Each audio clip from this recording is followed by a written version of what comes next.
देखिए, एक तो हार्ट फेलियर को ऐसा इशू नहीं है कि आप समझे कि मुझे हार्ट फेलियर डेवलप हो गया तो मैं तो गया, ऐसी बात नहीं। जैसे मैंने कहा है कि हार्ट फेलियर की इब्तदाई जो मालूमात हैं, इब्तदाई जो सिम्टोमेटोलॉजी है, अगर उस पर आप डॉक्टर के पास आ जाते हैं तो फिर आपका ये हार्ट फेलियर रिवर्सिबल भी है।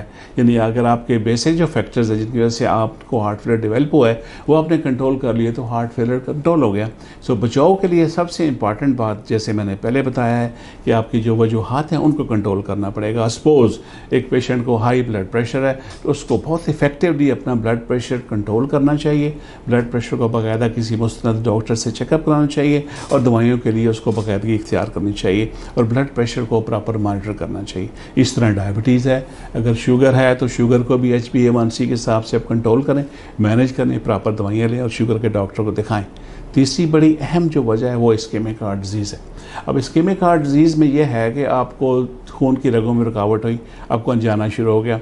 मेजॉरिटी लोगों को नहीं पता चलता कि अंजाना है, वो गैस की शिकायत करते हैं, जी मुझे यहाँ दबाव था, मैंने डकार लिए तो मैं तो ठीक हो गया। तो ये बड़ी इंपॉर्टेंट सिम्टम है। ये सब सिम्टम बाज़-औक़ात अंजाना के हो सकते हैं। इसको आपने बिल्कुल डकार को ये समझ के नहीं लेना कि शायद मुझे मेरे का मसला है और मुझे दिल की तकलीफ़ नहीं है। सो अंजाना के मरीज़ को अगर अंजाना है तो डॉक्टर चेक करवाएं, उसके इन्वेस्टिगेट ज़रूर करें।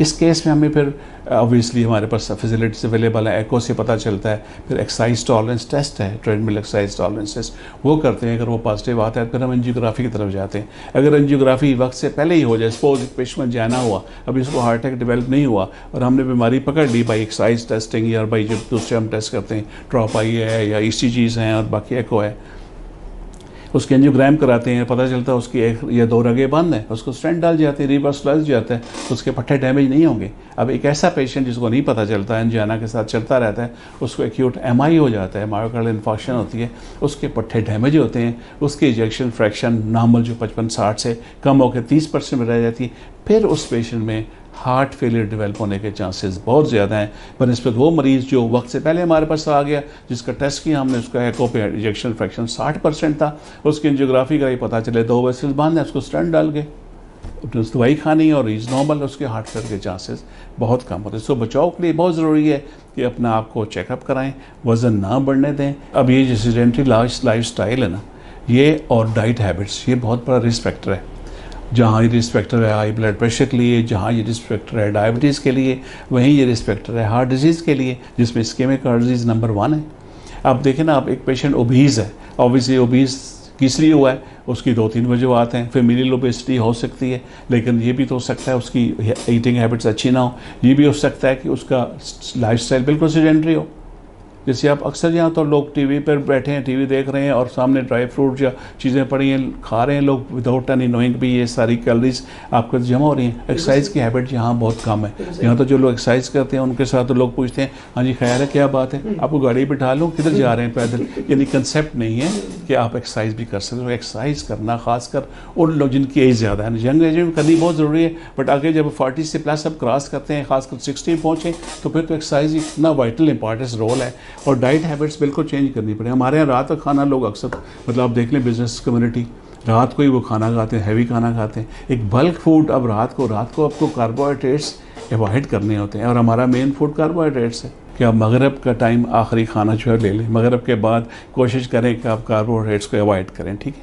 अब खाने 3 ज़रूर लें, आप सुबह का नाश्ता अच्छा प्रॉपर करें, उससे प्रोटीन्स लें, जैसे एग्स हैं। अब एग्स के बारे में बड़ा एक अजीब सा कंसेप्ट है, लोग कहते हैं जी अंडा नहीं खाया जी ब्लड प्रेशर बढ़ जाता है। अंडे का ब्लड प्रेशर से कोई ताल्लुक नहीं है। अच्छा। हाँ जी, अंडा आप जल्दी समेत खाएँ, ब्लड प्रेशर बल्कि लो होता है, हाई ब्लड प्रेशर नहीं है। ये इतना बड़ा अजीब सा कंसेप्ट है। यदि आप पेशेंट्स को मैं पूछूँ ना जी आपने आज नाश्ते में क्या लिया, अंडा नहीं खाया जी, हमारा ब्लड प्रेशर बढ़ जाता है, कोलेस्ट्रॉल बढ़ जाता है। अब कोलेस्ट्रॉल की वो एम्फेसिस नहीं है ना, आप 60 साल से ऊपर आप हमें कोलेस्ट्रॉल की गाइडलाइन ज़रा थोड़ी नरमी करती हैं कि हम इतना ज़्यादा सख्ती नहीं कर सकते। प्लस अंडे से वो इशू नहीं है, अंडे से ब्लड प्रेशर नहीं बढ़ता, अंडे से कोलेस्ट्रॉल। अब बहुत सारे अंडे खा रहे हैं, 6 बॉडी बिल्डर्स की बात करें फिर तो और बात है। आप 1 या 2 अंडे इस्तेमाल करें पर डे तो उसका कोई फ़र्क नहीं है, वो बॉडी की नीड होती है। हाँ जी। सो नाश्ता बहुत अच्छा करना, प्रोटीन टेक प्रॉपर होना चाहिए, जूस लें आप या जिससे आप नाश्ता करते हैं।